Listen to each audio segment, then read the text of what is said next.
የሚጠላህ ግን ደስ ይለዋል። ምን ይጠቅማል ነው። በዚህ ዘመን አንድ ነገር ልንገርህ፣ ሰዎች ችግራችሁን ስትነግሯቸው 80%ቱ ያሾፍብሃል፣ ያላግጥብሃል። በችግርህ በተቸገርከው ጉዳይ ወንድም ጓደኛ፣ የዚህ ዘመን በተቸገርከው ነገር ያላግጥብሃል። ወንድሜ እወቅ ይሄንን። 20% ቢሆን ነው እንዲሆንኩ ስትለው ጓደኛ፣ ወንድምህ፣ ቤተሰብ እንኳ በዚህ ዘመን ሲሪየስ አድርጎ ይሄን ጉዳይ ሊወስድልህ የሚችለው ለምን መቀለጃ ልሁን? እኔ እዛ ቁጭ ብዬ ታሰረ መንሱር ታሰረ ብለህ ፖስት ከምታደርግ በቃ ይሄ ነገር ተፈጠረ አምልጦ መጣ ብለህ ተዋረድክ ብትለኝ ነው ይሄን ነው የምመርጠው። ኢትስ ላይፍ ማ ብራዘር። ያንተን ህይወት ማንም ሰው አይኖርልህም። ቀነኒሳን እኮ አውቀዋለሁ። ጀግና ደራርቱ ቱሉን እኮ አውቃታለሁ። ነፍሴ ሩጦ ማምለጥ እኮ ኢትዮጵያውያን ይሄኛ ነው ነፍሴ። ይሄ ነገር ተፈጥሮ ትላንትና ከትላንት ወዲያ ፈጣሪ ምስክሬ ከአሜሪካ እየተደወለ በዚህ መንገድ የታሰረ ሰው፣ በሚስት ችግር የተፈጠረበት ሰው ምናምን የሆነ ሰው ሲነግሩኝ የጓደኛውን ታሪክ፣ ወንድሙ ላይ የደረሰውን ታሪክ የሆነ ነገር ሲነግረኝ በጣም አሳዛኝ ነው። ሚዲያ ለማውራት ማልፈልጋቸው ብዙ ነገሮች አሉ። ግን ፈጣሪ ይመስገን። አንድ ነገር ልንገርህ፣ እዚህ ቲክቶክ ላይ እንደምታዩኝ ሰው አይደለሁም እኔ። ትረስትሚ እጅግ በጣም አይደለም የማውቀው ሰው ይቅርና ለማላውቀው ሰው ፈጣሪ ምስክሬ ነው። በጣም የማዝን ልብ ቅን ሰው ነኝ። ለማንም ክፋት የለብኝም፣ ለማንም ተንኮል የለብኝም። ፈጣሪ ምስክሬ ነው። እውነቴን ነው የምነግራቸው። የሆነ ሰው ቸገረኝ እንኳ ሲል በጣም ነው የሚጨነቀው ባለማድረጌ እያለኝ በታሪክ እኔ ኪሴ ውስጥ ሰው ብር የሚያይ ነው ይመስለኝ፣ አካውንቴን የሚያዩብኝ ይመስለኛል። የለኝም ማለት አልችልም። ቢያንስ እንኳ የሆነች ነገር አድርግለታለሁ ለዛ ሰው። አንድ ቀን ቪዲዮ ውስጥ ገብታችሁ ማየት ትችላላችሁ። በጣም ብዙ ከ1,000 ብር 100,000 ብር 1 ሚሊዮን ብር የሰጠሁት ቪዲዮ አለ እዚህ ውስጥ። ግቡና እዩ። አንድ ቀን ለአንድ እናት 1,000 ብር የሰጠዋት ብር ወይ 500 ብር የሰጠዋት ብር ከልቧ ርቧት የነበረች እናት ጌታ ወይ ረሃቤን ያስታገሰልኝ ይሄ ልጅ ነው፣ በችግሩ ድረስለት ብላ ጸሎት አድርጋልኝ ነበር። እወቅ ይህንን። ከዛ ሁሉ ላደረግከው ነገር አንድ ሰው ከልቡ ጸልዮልኛል፣ ወይ ደግሞ ያው እናቴ ጸልያልኛለች ማለት ነው። አሁን ቲክቶክ ላይ ስናመጣው ይህን ጉዳይ እንዚህ እንደ ቀልድ ስናወራበት እኔም እዚህ ቁጭ ብዬ አሁን ዘፈን ስዘፍን ኢዝ ኖት ኢዚ ማ ብራዘር። እኔ የነበርኩበትን ነገር እኔ ያውቀዋለሁ። ገባ? ቢፈጠር ኖሮ ምንድን ነው ሊሆን የሚችለው? እንደተባለው መታሰር ቢመጣ ምንድን ነው የሚሆነው? ንገሩኝ እስቲ እናንተ። እኔ ቦታ ሆናችሁ ፍረዱ።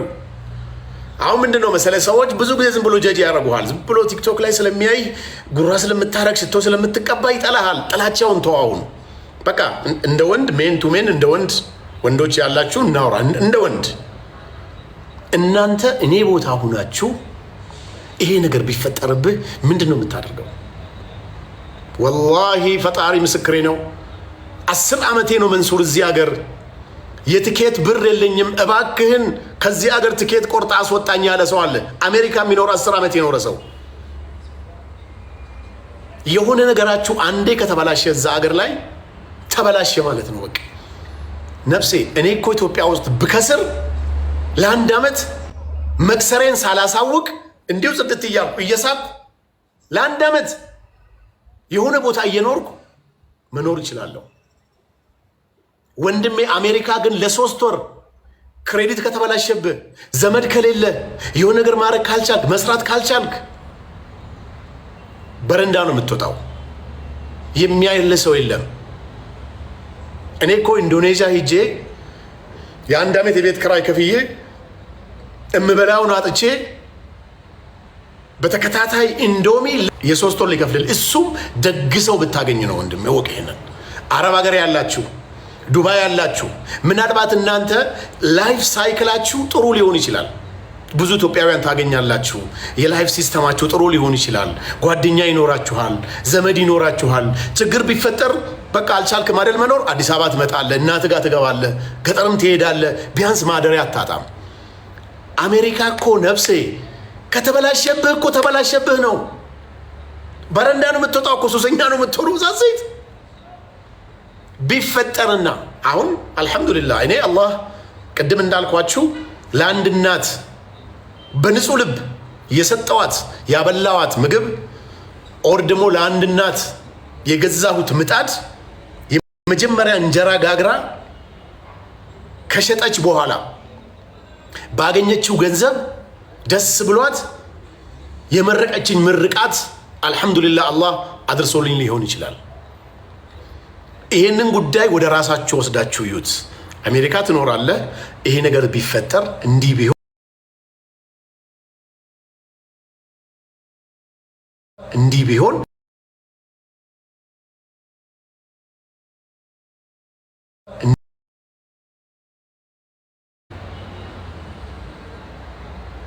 ምንም ነገር ማድረግ አልችልም። ኦፍ ኮርስ ግን እንደዚህ አይነት ነገር ህይወታችሁ ላይ ሊወጣ ይችላል፣ ሊያጋጥማችሁ ይችላል። እኔ አሁን አሜሪካ እኔ 1.7 ሚሊዮን ኦልሞስት 10,000 ምናምን ሰው ነው የሚቀረው። 7 ሚሊዮን ሰው ነው ፎሎ የሚያደርገኝ።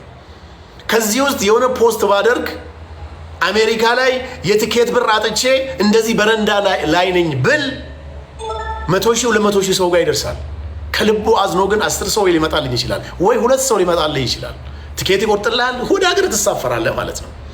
ያኔ ግን ምንድን ነው የሚባለው? ይሄው መንሱር እንደዚህ ሆኖ እንደዚህ ገብቶ ሰው ገንዘብ አዋጥቶለት ትኬት ተቆርጦለት በረንዳ አድሮ እንደዚህ ሆነ ነው የሚባለው። ግን አልሐምዱሊላህ ታፕ 3,000 ሰው ታፕ ፕሊዝ። አንዴ ኮፒሊንኩን አንዴ ኮፒሊንኩን ሞቅ 10,000 ብር ሽልማት አለ። 10,000 ብር ሰደቃ አለ ዛሬ አልሐምዱሊላህ። በቃ ቢያንስ 500 ብር 300 ብር አንዳንድ ሺህ ብር የሚያስፈልጋችሁን ሰዎች ሰጣችኋለሁ። ታፕ ኮፒሊንግ አንድ ሚሊዮን ግባ። ታፕታቡ ሼር 10,000 ታፕ ኮፒሊንግ። ስለዚህ ወንድም እህቶች ብዙ ሰው ከጎኔ ሆኖ በቃ ተፈጥሯል አምላክን አመስግን ያሉኝ በቃ ትክክል ነህ ይሄ አክሽን ትክክል ነው ያሉ ብዙ ሰዎች አይቻሉ። በኮሜንትም የተወሰኑ ሰዎች ደግሞ እንዲሁ ዝም ብሎ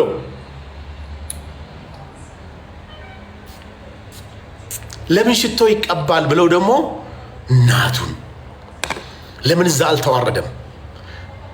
ለምን እዚህ ተመልሶ መጣ? ለምን እዛ አልታሰረም? የሚል ደግሞ ምንም እኮ አይጠቀምም። ወላሂ ምንም አይጠቅምም። እኔ እዚህ ብኖር ቲክቶክ ላይ ተቀብቼ ሽቶ ብነፋ ይሻላል። እውነቴን ነው የምነግርህ። እኔ ችግር ውስጥ ገብቼ ደስ ከሚል ምንም ላላረግልህ ይችላለሁ። ምንም ነገር ላልፈጥርልህ ይችላለሁ ህይወትህ ላይ ግን ቢያንስ በቃ የሆነ ሰዓት ላይ ቲክቶክ ላይ መንሱርን አውቀው ነበር እኮ ትላለህ። ሉክ የስንት ሰው ህይወት ተበላሽቷል። ቲክቶክ ላይ ያልወጣ ሶሻል ሚዲያ ላይ ያልወጣ የስንት ሰው ህይወት ተበላሽቷል። ወንድሞቼ እወቁ ይሄንን። እኔን ግን ፈጣሪ ረድቶኝ ቢያንስ ወደ ሀገሬ ተመልሻለሁ። this is chance። እኔ ቅድም እንዳልኳችሁ ከበጣም መጥፎ ነው የምመርጠው። መጥፎ የትኛው ነው መሰላችሁ? ሰው ያንተን ታሪክ ሰምቶ ወሬ አድርጎ ሲስቅብህ፣ ሰው ያንተን ታሪክ ሰምቶ ሲያዝን ምናምን። እኔ እኮ ባይዘዌ አሜሪካ በሄድኩበት ሰዓት ይሄኛው አንደኛው ፓርት ባይሳካ በሪፉጅ በጥገኝ በሆነ ነገር አሜሪካ የመቅረት እድሌ እጅግ በጣም ሰፊ ነው። እናንተም ታውቃላችሁ አሜሪካ ያላችሁ ሰዎች። ግን በተአምር ለኔ ያ ህይወት ሊሆን አይችልም። በቃ እኔ አገሬ ላይ ደስተኛ ነኝ። ምንም አንተ አሁን ሀብታም ነኝ ይላሉ አይደል? እኔ ላታምን ትችላለህ። እምንም አትመንም። ኢትዮጵያን ግን እወደዋለሁ። ፖለቲካ አይደለም ባይዘው። ይሄ አንዳንድ ሰው አይስማማውም። ውጭ ሀገር እኔ አሁን ኢንዶኔዥያ ሂድ ብትለኝ እስማማኛል። ኑሬ አውቃለሁ፣ ደስ ብሎኝ አውቃለሁ፣ ቸግሮኝም አውቃለሁ። እዛ ግን ከኢትዮጵያ መውጣት ደግሞ የማይፈልግ ኦፖርቹኒቲ ያለው ስንት ነገር ማድረግ የሚችል ሰው አለ። ፈጣሪ ምስክሬ ነው። መቅረት አቅቶኝ እንዳይመስልህ። በምንም ውሰደው። ግን ትልቁ ነገር እኔ ከበጣም መጥፎን መርጬ መጥቻለሁ። አልሐምዱሊላህ። በህይወት ላይ አንዳንዴ እንደዚህ አይነት ነገሮች ሲፈጠሩ አንፍረድ ቸኩለን። ለምን አንተ ላይ ነገር ሊመጣ ይችላል። ብዙ ጊዜ ትክክል ነው ብለህ የምታደርጋቸው ጉዳዮች መጨረሻው መጥፎ ይሆናሉ። እኔ ነጋዴ ነኝ። ይብዛ የሚነስም በ1,000 ብር ካፒታል የሚኖረኝ 50 ብር ካፒታል የሚኖረኝ አም ቢዝነስማን ዋትኤቨር። አንተ ጉረኛ ነህ ምንም የለህም በለኝ፣ ምንም በልብል፣ ግን ነጋዴ ነኝ። በምን አምናለሁ መሰለህ? ፈጣን ኪሳራ ትርፍ ነው ብዬ ነው የማስበው። ፈጣን ኪሳራ አንዳንድ ነገር አጋጥሞ አያውቅም? የሆነ ነገር አምጥተህ ያ ነገር ውስጥህን እየጎዳ ስጋህንም እየበላ መጨረሻ ላይ ግን የተሳሳትከው ነገር አለ። ስትነቃ ምን ሆንኩ ትላለህ። ከዛ ይመለሳል ሁሉ። በቢዝነስ ደግሞ ስትወስደው የሆነ ዕቃ አምጥተህ ረዥም ጊዜ አቆይቶ አክስሮህም ይለያል። ፈጣን ኪሳራ ግን ትርፍ ነው ማለት እኔ በህይወት ፕሪንሲፕሌ ፈጣን ኪሳራ ለእኔ ትርፍ ነው። ፈጣን ኪሳራ ወዲያው ከስረ የምታተርፈው ትርፍ ነው ብዬ ነው የማስበው። የከሰርከውን ከስረ ወዲያው የሆነ ብር አለ፣ ሌላ ስራ ላይ ደግሞ ሙቭ ታደርጋለህ። ዛትስ ዋይ በዚህ አጋጣሚ ይሄ ሰሞኑን የተፈጠረው ነገር ለእናንተ ትምህርት ሊሆናችሁ ይገባል። በተለይ ውጭ አገር ጋር ያላችሁ ነገር በጣም ጥንቃቄ ይፈልጋል። አሜሪካ የምትኖሩ ወንድም እህቶቼ እጅግ በጣም ትረስት ሚ። ወንድምህ አሜሪካ ሊኖር ይችላል። እሱ $1,000-2,000 ሲልክልህ ኢዝሊ እየላከልህ እንዳልሆነ አንተ አይገባህም፣ እሱ ግን ይገባዋል። እኔ አንድ ታሪክ ልንገራችሁ፣ ስም አልጠራም። የሆነ አበሻ ምግብ ቤት ገባው። እችን ልጅ ታውቃታለህ አለኝ አንዱ። አላውቃትም አልኩት። እሷም እያየችኝ ነበር። እንዴት እኮ ታዋቂ ጊፍተር ነች አለኝ። ጊፍተር በጣም አንበሳ የምታወርድ ምናምን ታዋቂ በቃ ብር አላት ምናምን የምትባል። ከዛ አንድ ፍሬንዳችን መጣ። እሱ የሶሻል ሚዲያ ሰው አይደለም፣ ከእሱ ጋር ይተዋወቃሉ። ሰላም ተባባሉ ምናምን ቁጭ አለ መጥቶ 1,200 ብር 600 ብር አዋጥተው ቤት አብሮ ይኖራሉ። የዚህኛውን ወር 600 ብር ግን አልከፈለችም። አንበሳ ግን ቲክቶክ ላይ ታወርዳለች። ይሄም ላይፍ አለ ልላችሁ ብዬ ነው። አንዳንዱ ደግሞ በጣም ብር እያገኘ አንበሳ የሚሰጠውም ፈጣሪ ምስክሬ ነው። ፍሪ መኒ ኖ ፍሪ ላንች ነው። ኖ ፍሪ ላንች የሚሉት ነገር አላቸው። ምንም አይነት ነገር ያለ ገንዘብ የለም። 8 ሰዓት ስራ ሰርቶ ላይፍን በጣም ከፍ ማድረግ አይቻልም። አሜሪካ ውስጥ በጣም ፕሮፌሽን ካልሆንክ በስተቀር የግድ 2 ስራ ነው የምትሰራው 16 ሰዓት። ባይዘዌ መጠንቀቂያ ያለባቸው ወንድሞቼ፣ አሜሪካ የ8 ሰዓት ስራ ስትባል 8 ሰዓት ቁጭ ብለህ የምትሰራ ከሆነ 8ቱን ሰዓት ቁጭ ብለህ ነው የምትሰራው። የሻይ ሰዓት ሊኖር ይችላል፣ የረፍት ሰዓት ሊኖር ይችላል። ግን 8ቱን ሰዓት ቆመ ነው ወይ ቁጭ ብለህ ነው የተሰጠህ ሪስፖንሲብል። እዛ አገር ላይ ከዛች ቦታ ላይ መነቃነቅ አትችልም። እንደገና ደግሞ ሌላ 8 ሰዓት እየጠበቀህ ነው ማለት ነው። ከዛ በኋላ ደግሞ ድራይቭ አድርገህ ቤት ገብተህ ትዳር ላይኖር ይችላል። ትተኛለህ፣ ወዲያው ደግሞ ትነሳለህ፣ ወደ ስራ ትሄዳለህ። በጣም ስትራግል ነው፣ በጣም ስትራግል። በቃ ከህይወት ጋር እነሱ ምን አድርገዋል መሰለ? ኦፖርቹኒቲውን ከፍቶልሃል። በየቦታው በየሰፈሩ ስራ አለ። በፈለግከው አይነቱ መንገድ አሜሪካ ውስጥ ስራ ትሰራለህ። በሆነ ነገር ክሬት አድርገው ግን የሰጠውን ነገር ደግሞ ይቀበሉሃል። እኔ እኮ ጀስት በኖርማል ምንም ነገር ሳይኖረኝ ብድር ተበደር ይሉሃል ደውሎ። ይሄው እዚህ ያሉ ሰዎች ያውቃሉ። ክሬዲት ውሰድ ይሉሃል፣ ብድር ውሰድ ይሉ። አንዴ ብድር ውስጥ ስትገባ በቃ ሲስተም ውስጥ ገብተሃል አንተ። ባይ ኤኒ ሚንስ ከሆነ ቦታ ነገር የምታደርገውን ነገር በቃ ለዛች ክፍያ ስትል ትደክማለህ፣ ትሮጣለህ። ሞስትሊ በቃ የተወሰነ ውስን ሰዎች ካልሆኑ በስተቀር በተለይ ትዳር የሌላቸው ወንዶች ሶሪ ቱ ሴይዛት ላይፋቸው ከባድ ነው። በጣም የሚኖሩበት ኑሮ ስታይሉ በጣም ከባድ ነው። ለምን? አንደኛ ጊዜው የለም። አልጋ አጽድቶ ቤቱን አጽድቶ ጫማውን አስተካክሎ በጠዋት ወደ ስራ ሂዶ እንደገና ተመልሶ ምን አድርጎ ምናምን ቤቱ ራሱ በቃ ምዝረብል ነው። ትዳር ያላቸው እንኳ በሁለት መንገድ ስለሚያገኙ ቢያንስ እሷ ነገር ትሰራለች፣ ቤት ማጽዳትም ጊዜ የሆነ ነገር ብቻ ይኖራል፣ ደስ እያላቸው ይኖራሉ። ትረስት ሚ የአሜሪካ ትዳር ልንገራችሁ። አሜሪካ ያሉ ሴቶች ጸዳ ያለች ሴት ለማግባት ከፈለግ ኩክ ማድረግ እንደምችል ካላወቀች አታገባህም። በቃ ወንድየው ኩክ ማድረግ መቻል አለበት፣ ፓሽኑ መሆን አለበት። ለምን እንደ ኢትዮጵያ ቁጭ ብዬ አግብቼ እበላለሁ ካልክ አይሆንም። ሲስተሙ ራሱ አይፈቅድልህም፣ አትችልም። ልጅ ደግሞ ከወለድክ ሚስት የሆነ ቦታ ትሄዳለች። አንተ ፍሪ ኮንክ ልጅ መጠበቅ መቻል አለብህ።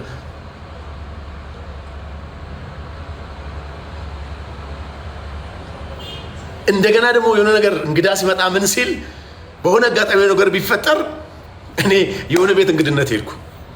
አም ሶሪ ግን እዚህ ውስጥ እየሰማኸኝ ከሆነ ወይ ደግሞ ባለቤቱ እየሰማሽኝ ከሆነ በጣም ይቅርታ እሺ።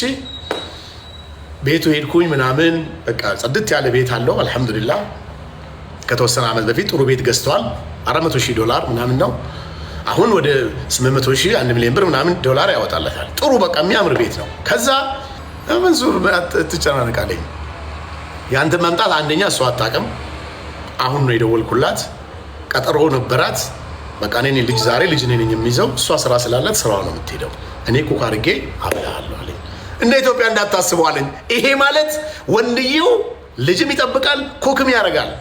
እንደዚህ ካላደረግ ላይፍን አታጣጥመውም። አሜሪካ ላይ ባለውን ብለህ ካሰብክ ኩክ ማድረግ ፓሽን ሊሆን ይገባል። ኩክ ማድረግ የማትችል የሆነ ምናምን ነገር ወንድ ከሆንክ አይፈልጉም ሴቶቹም። እውነቴን ነው የምነግርህ። ወላሂ እኔ ክችን ገብቼ አላውቅም። ከአንድም ሁለት የሚያጸዳልኝ ልብሴን ምን የሚያስተካክል ምግብ ደግሞ ታማኝ የሆነ ሰው የሚያቀርብልኝ አለኝ። ብዙ ብር ደግሞ እንዳይመስልህ ጀስት 6,000 7,000 10 ምናምን ሺህ ብር ነው የምከፍለው ለዚህ ለሁለቱ። አሜሪካ ላይ አሁን $500 መሻሻል የምትችልበት ሰርተ ደግሞ መለወጥ የምትችልበት ሁሉም ነገር በቃ የላይፍ ኦፖርቹኒቲ ያለው እዛ ሀገር ነው። ግን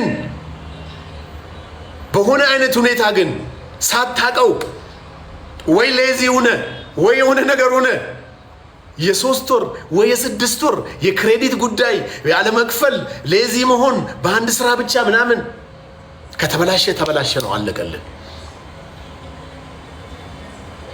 ላይፍህን የማበላሸት እድልህ በጣም ሰፊ ነው። ላይፍህን የማስቀጠል እድልህን በጣም ሰፊ ነው። ጀግና ወንዶች ደግሞ አሉ ሰርተው ቤት አጽድተው ጽድት አድርገው በቃ እንደዚህ አይነት ሰዎችም አሉ። አንድ ጓደኛዬ ምሳ ልጋብዝህ አለኝ። የት ነው የምትጋብዘኝ አልኩት። ቤት ማለት ባለትዳር ስላልሆነ ባለትዳር አይደለ አንተ? ኖ ባለትዳርማ አይደለም ቤቴ አላመጣህም አለኝ። ቤቴ ሜሲ ሆኗል ምን ሆኗል አለ። ብቻ እንግሊዝኛ ተጠቀመብኝ። እንዴት አልኩት። አልጋው ሳይነጠፍ ስንት ጊዜ ሆኖ አለኝ። ቤቱ ሳይጸዳ ስንት ጊዜ ሆኖ አለኝ። ይሄን የነገርኩህ ወንድሜ እያጣጣልኳቸው እንዳይመስልህ፣ እያንቋሸሽኳቸው አይደለም። ጀግኖች ናቸው። $10,000 $12,000 $15,000 $6,000 $7,000 ሲምፕል ሹፌር ሆነህ ታገኛለህ። ይህን $6,000 ግን በየወሩ ደግሞ የምታወጣዋለህ ማለት ነው። ከዛ ቤት ሊወስደኝ አልፈለገም፣ ሆቴል ጋበዘኝ።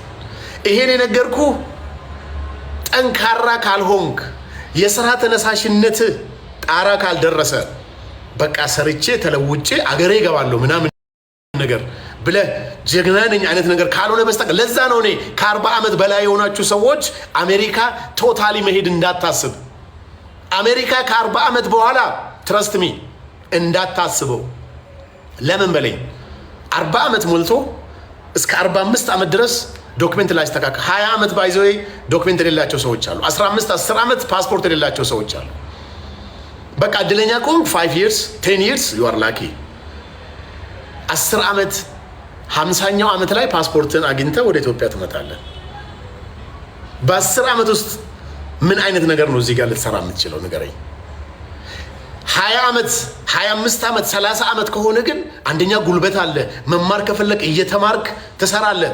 በነገራችን ላይ በጣም የገረመኝ ሬስቶራንቶች፣ የአበሻ ሬስቶራንቶች ስትሄዱ ወጣት ልጃገረድ 25 20 ምናምኖችን ታያላችሁ። እነሱ ትምህርታቸውን እየተማሩ ካፌ ደግሞ ያስተናግዳሉ። ሃፍ ዴይ ይሰራሉ፣ ካፍ ዴይ ደግሞ ትምህርታቸውን ይማራሉ። አሜሪካ መሄድ የሚፈልግ ሰው ሴትም ሆንሽ ወንድ ከ40 ዓመት በላይ ከሆንሽ ትረስት ሚ እድሉ እንኳ ቢኖርሽ አትጂ። ከ40 ዓመት በታች ስትሆን ነው አሜሪካ ላይ አሁን እኔን አግባኝ በቃ አሜሪካ ላይ ሰክሰስፉል ሆነ የምትችለው። የዛሬ 10 ዓመት የዛሬ 20 ዓመት የሄዱ ሰዎች ትረስት ሚ እድለኞች ናቸው። 20 ዓመት ደግሞ አሜሪካ ውስጥ ኖሮ አሁንም በክራይ የሚኖር ሰው ደግሞ አለ። አንዳንድ ጅል 20 ዓመት አሜሪካ ውስጥ እየኖረ አሁንም $1000 ወይ $2000 እየከፈለ ክራይ የሚቀመጥ ሰው አለ። ቢያንስ እኮ አንተ እንደሄድክ ዶክመንት ካገኘ ትንሽ ነገር ሸቀል አድርገህ ምንድነው የሚያስጨልለኝ? I'm talking just a story my brother። እና ምን ልላችሁ ፈልጌ ነው፣ በ20 ዓመት ሞርጌጅ ልጨርስ ትችላለህ፣ የቤት ባለቤት ትሆናለህ። የዛሬ 10 እና 15 ዓመት በ100,000 በ200,000 በ300,000 $300,000 ቤት ሲባል ወንድሞቼ $30,000 ካለ ወይ $40,000 ካለ የ300,000 የ400,000 ቤት መግዛት ትችላለህ ነፍሴ። ከዛ በኋላ ግን በየወሩ እንደምንም እየቀጠቀጥክ ሰርተህ ሞርጌጅን እየከፈልክ ከዚህ በኋላ ቤቱ ራሱ $2 ሚሊዮን 1.5 ሊያወጣልህ ይችላል። ይሄ ማለት ምንድነው? የዛሬ 10 እና 20 ዓመት እድል ያላቸው ሰዎች ናቸው። አሁን ያሉ ሰዎች ግን ትረስት ሚ አሁን ከ40 ዓመት በኋላ ስትሄድ ከ50 ዓመት በኋላ ራሱ ቤት ላይኖርህ ይችላል። አንደኛ ሲስተማቸውን በጣም ሌላ ነገር ሆኗል አሁን ባለበት ሁኔታ። ሁለተኛ ነገር ምን ተፈጥሯል? የኑሮ ውድነት ወንድሞቼ፣ ፖለቲካ አይደለም የምነግራችሁ። ኢትዮጵያ ላይ ብቻ አይደለም የኑሮ ውድነት ያለው፣ ሁሉም አገር አሜሪካን ብትሄድ የኑሮ ውድነት አለ። ኦፍ ኮርስ ብር የማግኘት እድልህ በጣም ሲምፕል ነው። ሲምፕል ነው ስል ብር የማግኘት እድልህ ሰፊ ስለሆነ ታገኛለህ ብር።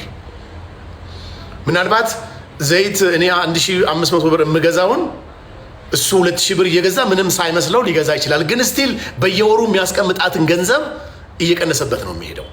የዛሬ 15 እና 20 ዓመት በፊት የሄዱ ወንዶች ሴቶች እድለኞች ናቸው። ቢያንስ በሞርጌጅ ቤት ገዝተው ዛሬ የቤቱ ባለቤት ሆኗል። አንተ ግን ከ40 እና ከ45 ዓመት በኋላ አሜሪካ ስትሄድ በ60 ዓመትህም እንዲህ ካልክ በኋላ ነው ማለት ነው ወደ ኢትዮጵያ የሆነች $1 ይዘህ የምትመጣው። ማንም ሰው ዶክመንት ሲያገኝ ኢትዮጵያ ነው የሚመጣው፣ ቤተሰቡ ጋር ነው። ለምን? ቤተሰብ ይናፍቃላ። ምንም ጥላቻ ቢኖርብህም ምንም ሁን መንግስትንም ጥላ ምንም ነገር በል፣ አሜሪካ ያሉ ሰዎች ኢትዮጵያ መምጣትን በጣም ይፈልጋሉ። በእውነት ፈጣሪ ምስክሬ ነው፣ እንደ ኢትዮጵያ ፍቅር የማያንገበግበው ሰው የለም። ይሄ ውሸት ነው። እኔ በፖለቲካ ምናምን የሚባለው በጣም መንግስትን የማይወዱ ለመንግስት ያላቸውን ጥላቻ እየነገሩኝ ስቲል ግን ኢትዮጵያ መግባት የሚናፍቃቸው ኢትዮጵያ መኖር የሚፈልጉ ከአንድም 2-3 ሰዎች አግኝቻለሁ። አገር ይናፍቃል፣ አትዋሽ። የፈለገውን እንደዚህ ሳወራ ተናደህ ውስጥ ምናምን ኔጌቲቭ ኮሜንት ልጽፍ ትችላለህ፣ ግን ኢትዮጵያ ትናፍቃለች። ወይ አያት ይናፍቃል፣ ወይ ያሳደገች እናትህ ትናፍቃለች። ኦፍ ኮርስ ትወስዳታለህ እኮ እሷን። ግን አሜሪካ ከምታስተናግዳት ኢትዮጵያ መጥተህ ከጎረቤቶችህ ጋር ከጓደኞችህ ጋር ፈታ ብለህ ምናምን እንጀባ አድርገህ ምናምን ብለህ መሄዱ የፈለገ ቢሆን ደስ ይልሃል። ግን ኢዚ አይደለም። በጣም ደግሞ ኑሮ የተሳካላቸው በአመት 2 ኢትዮጵያ የሚመጡ ጥሩ ቢዝነስ ያላቸው ምናምን። እኔ በዚህ አጋጣሚ እዛ አካባቢ ያጠናሁት ትልቁ ጥናት መኪና ማጠቢያ። በዚህ አጋጣሚ በጣም ቢዝነስ ማይንድ የሆናችሁ ሰዎች ስቲል እኔ ኦፖርቹኒቲው ስላለኝ በሌላም ወይ መኪና ማጠቢያ መስራት ፈልጋለሁ። እዛ ሀገር ላይ መኪና ማጠቢያ ወንድሞቼ፣ ይሄ ቀላል ቢዝነስ እንዳይመስል። እዚህ ሀገር አሁን የሚናቅ ቢዝነስ ነው። አሜሪካ ላይ ግን እዚህም ያላችሁ 4100 ውስጥ እርግጠኛ ነኝ ብዙዎቻችሁ አሜሪካ የምትኖሩ ሰዎች ናቸው። እንደምንም አድርገህ መኪና ማጠቢያ በደንብ እንትን ያለበት አካባቢ በቃ በሄድኩባት የተወሰነ ከእስር ቤት ከወጣው በኋላ የነበረኝን የቢዝነስ ቼክአፕ ሳደርግ ስለ መኪና ማጠቢያ በደንብ አጥንቻለሁ። 2-3 ቦታዎችንም ሂጄ አይቼ አጋጣሚ ሆነው አንድ ትልቅ ናይጄሪያዊ ነው እዛ ውስጥ የሚሰራ ደግሞ ሀበሻ አግኝቼ ሲነግረኝ $22 ነች መነሻ 50 25 ምናምን መኪናዎቹ እንዴት በወረፋ እንደሚገቡ እንዴት አርጎ ቢዝነስ እንደሚሰሩ እንዴት አርጎ በቃ ያን ሳየው ተጻም ብለበል ባይ ኤኒ ሚንስ በዚህ ስራ ላይ ቦታው ኑሮ ፋይናንሻሊ ኦር ደግሞ በፓርትነር መስራት የሚፈልግ ሰው ካለ ፕሊዝ በውስጥ ያነጋግረኝ። ኢትዮጵያ ላይ መኪና ማጠቢያ ስትለው በጣም ተራ ቢዝነስ ይመስላል። አሜሪካ ግን እንደ መኪና ማጠቢያ እንትን የሚል ነገር የለም እና አሜሪካ ውስጥ ያለው ላይፍ ቀላል ነገር አይደለም። አሁን እዚህ ጊፍት አንበሳ ሲሰጧችሁ ምናምን ሲሰጧችሁ የሆነ ሰው ሲቸገር ብር ሲሰጡ $100-200 ሲሰጡ ትረስትም ያቺን $200 ለማግኘት ስንት ጊዜ ማለት ኦፍ ኮርስ በሆነ ሰዓት ሊሰራው ይችላል ብሩን እኮ ግን ያቺን $200 ለማምጣት የሚደክመው እንቅልፉን ምናምን አንዳንድ ነገሮችን ላይፍ ስታይሉን ምናምን ጋር ስታየው እውነቴን ነው የምነግርህ ኢዝ ኖት ኢዚ። በቃ ቀላል አይደለም። እኔ አሁን አንዳንዴ ግርም የሚለኝ ሶሻል ሚዲያ ላይ ሌሊቱ ሙሉ የሚቀመጡ አሜሪካ የሚኖሩ ሰዎች በምን አይነት ሁኔታ ነው ላይፋቸውን ሰርቫይቭ እያደረጉ ያሉት? ለምን እኔ እዛ እስር ቤት ነው የምለው። እኔ እስር ቤት በነበርኩበት ሰዓት አንድ የደቡብ ልጅ ነበረ በሆነ አጋጣሚ የተዋወቅኩት። ሲነግረኝ የእንትን ስራ ነው የሚሰራው እንደዚህ እዚህ ሀገር ባጃጅ አይነት የሚባል ፋብሪካ መገጣጠሚያ ውስጥ ነው የሚሰራው እና እንደዚህ መኪናው ሲመጣ ጎማውን ሰክቶ አስሮ ማሳለፍ ነው። ሰክቶ አስሮ ማሳለፍ ነው። 8 ሰዓት ሙሉ ቁጭ ነው። ሌሊት ነው የሚሰራው። ማታ ሌሊት 8 ሰዓት ማታ 12 ሰዓት ይገባል። እስከ ሌሊቱ 8 ሰዓት ድረስ ይሰራል። ከ8 ሰዓት በኋላ ደግሞ 1 ሰዓት ድራይቭ አድርጎ ወደ ቤት ይገባል። 9 ሰዓት ቤት ይደርሳል። 9 ሰዓት ተኩል ምናምን ደግሞ ይተኛል። እንደገና ደግሞ ጠዋት ተነስቶ ደግሞ የሆነ ስራ ይሰራል። ያን ስራ እንደዛም ሆኖ ስጠይቀው ወላሂ $20,000-30,000 እንኳን አካውንቱ ላይ የለም። ሌላቸው የፈለግኩት ምንድን ነው እኔ ዲስሪስፔክትም እያረኩ አይደለም፣ ባይዘው ስራ የለም ምናምን እያልኳቸው አይደለም። በጣም የስራ ኦፖርቹኒቲ አለ። ግን አሜሪካ መሄድ ከፈለክ በቃ ጠንካራ ወንድ ነኝ ብለህ አስበህ ሚስትህ ልጅ ስትይዝልህ አንተ ወጥ ማብሰል እንደምትችል ማመን መቻል አለብህ። እሷ ወጥ ስትሰራለህ አንተ እቃ ማጠብ እንደምትችል ማወቅ መቻል አለብህ። ኢትዮጵያ ውስጥ ያለን ወንዶች አናደርግም ይሄንን ታውቃላችሁ። አሜሪካ ሂደህ ግን ይሄን አላደርግም ካልክ መኖር አትችልም። ሞግዚት የለችም እዛ ሀገር። የኛ ሀገር ኢትዮጵያ የሚኖሩ ሚስቶቻችን እኮ እኔ ብዙ ጓደኞቼ ሚስቶቻቸው እንዴት እንደሚኖሩ አውቃለሁ። ክችን አይገባም ወንድ። እዛ ሀገር ግን ክችል አለመግባት፣ እቃ አለማጠብ፣ ወይ የሆነ ነገር ማድረግ፣ ልጅ አለመያዝ፣ የሆነ አልጋ አለማንጠፍ ምናምን ነገር ከሆንክ ወንድ ሆነህ በቃ የመቀጠል እድል ጠባብ ነው። ለምን አትችልም? እሷ ብቻ ይሆን አትችልም ብቻዋን። አንተም ራስህ ወሊና ስላለ ይከብድሃል። ታግዛታለህ፣ በኤኒ ሚንስ ታግዛታለህ። አንድ ሚስጥር ግን ልድገምላችሁ። ጽድት ያለች ሚስት አሜሪካ ውስጥ ዶክመንት ኑሯት ማግባት የምትፈልግ ስትጠይቃት ቴስት የምታደርግህ ኩክ ማድረግህን ምግብ አብሳይ መሆንህ ነው የሚፈለገው። ኢትዮጵያ እኮ ነፍሴ ሙያ አለች ብለን ነው እኮ እኛ የምናገባው። እዛ እኮ አንተ ነህ ሙያህ የሚታይልህ። ይሄ ጀግንነት ነው። ዚስ ኢዝ ትሩ። እኔ አሁን ይሄን እንትን እያረኩ እያንቋሸሽኩ ምናምን አይደለም። በቃ አይምሯችሁ ላይ በደንብ ይሄን እንድታስተካክሉ ብዬ ነው። አሁን አሜሪካ ለመሄድ ፕሮሰስ ያላችሁ ሰዎች አላችሁ እዚህ ውስጥ ቪዛ አግኝታችሁ ደግሞ መሄድ የምትፈልጉ ሰዎች ትኖራላችሁ። ማንም ሰው ይፈልጋል አሜሪካ መሄድ፣ ማንም ሰው ደግሞ ዲቪ ወጥቶልህም ነገ ልትሄድ ትችላለህ ምናምን። በትዳርም ደግሞ ነገሮችን እያመቻቸ ሊሆን ይችላል። በቃ ወንድ ከሆንክ ካሁኑ ጥሩ ኩከር መሆን መልመድ መቻል አለብህ። ጥሩ አብሳይ ከሆንክ እሷም ደስ ይላታል፣ ትወዳሃለች። ወቅ ይሄንን አብሳይ ያኛውን ብቻ አይደለም እያልኩ ያለሁት እኔ። እሱ ደግሞ ወደዛ ደግሞ እናትወስዱኝ። ኪችን ገብተህ ማብሰል መቻል አለብህ። ትንሹ የሴት ልጅ መመዘኛዋ ወንድን በቃ ኩክ ማድረግ መቻል አለብህ። ልጅ ከመጣ ደግሞ ልጅ ይዘህ እሷ ስራ ስትሄድ መጠበቅ አለብህ። እሷ ደግሞ ፕላን ሲኖራት አንተ ጓደኞች ጋር እንደፈለክ እየዘለልክ ውለህ መተህ ነገ ደግሞ እሷ ቀጠሮ አለኝ ጓደኞች ጋር መሄድ ፈልጊያ ነው ምናምን ስትል አትሄድም ካልክ አትችልም። ልጅ ያዢ ማለት አትችልም። 911 አለ ነፍሴ 911 በጣም ቅርብ ነው እዛ። ስለዚህ ምንም ልታደርግ አትችልም። እና አሜሪካ ለመሄድ የተዘጋጃችሁ ሰዎች 911 ነገር ያለው እንዳጽፈው በጣም ስሰማ ራሱ እደነግጣለሁ። እዛ ያለው እየመሰለኝ አሜሪካ መሄድ እቅድ ካላችሁ ወንድሞቼ፣ በተለይ ወንዶች በቃ ስማርት ላይፍ መኖር የምትችለው ትዳር ይዘህ ጎበዝ አብሳይ መሆን አለብን። ጎበዝ ተው በእናትህ ጎበዝ አብሳይ፣ በቃ ምግብ ማብሰል መቻል። ይሄ this is requirement። እኔ እንኳ አንድ ሳምንት እዛ ጣቢያ እስር ቤት በነበርኩበት ሰዓት እቃ አጥብ ነበረ፣ አልጋ ነጥፍ ነበረ፣ ቤት አጸዳ ነበረ፣ ብዙ ነገር። ይሄ መጥፎ ነው እያልኩ አይደለም። በቃ ይሄንን ነገር ማድረግ እንደምትችል ለራስህ ንገረው። ያኔ ነው ደስ የሚል ህይወት ከሚስት ጋር የምትኖረው። ይሄ ኢትዮጵያ ውስጥ ሶፋ ላይ ቁጭ ብለህ እስቲ ሻይ አፈላሽልኝ፣ ጓደኞቼ ዛሬ ይመጣሉ ፕሊስ ምሳ አንድ ዶሮ ስሪ ምናምን የምትለው የለም እዛ። በቃ ራስን ሁሉን ነገር የምታደርገው። ይሄ ደግሞ በጣም በጣም አሪፍ ስታይል ነው። እኔም ደስ ይላል። አሁን እኔ በፍጹም አሁን ኢትዮጵያ ውስጥ እኔ አሁን አሜሪካ አይ ዶንት ኒድ አሜሪካ መሄድ፣ ግን አልጎ በእግር ኳስ መሄድ ፕላን አለኝ። ካልሆነ ግን ከተወሰነ ወር በኋላ ደግሞ እሄዳለሁ ደርሶ ለመምጣት። በተአምር መኖርን አልመኘውም። እኔ እንዳልኳቸው እኔ ከ40 በላይ ነኛ። እንዳልኩ ነው ከ40 ዓመት በላይ ስትሆን አሜሪካ መሄድ አደጋ ነው ለህይወትህ። የመለወጥ እድልህ በጣም ጠባብ ነው። ድራይቭ ማድረግ በጣም ረዥም ሰዓት ነው የምትቀመጠው። ሁበር ነው ሲስተም ውስጥ የሚያስገባ።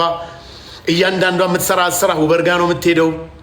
ሁበሩ ደግሞ ስንት ፐርሰንት ነው? አይ ዶንት ኖ። እስቲ ስንት ፐርሰንት ነው እዚህ የምታውቁ ሰዎች ሁበር ስንት ፐርሰንት ነው የሚወስደው? እንደ ኢትዮጵያ ራይድ እንዳይመስል። ራይድ እኮ 10% ነው ቻርጅ የሚያደርግ። አሜሪካ ግን 70 ነው 80% ይወስዳሉ። እርግጠኛ አይደለሁም። 70% ሎክ $1000 በቀን ብትሰራ $1000 በቀን ብትሰራ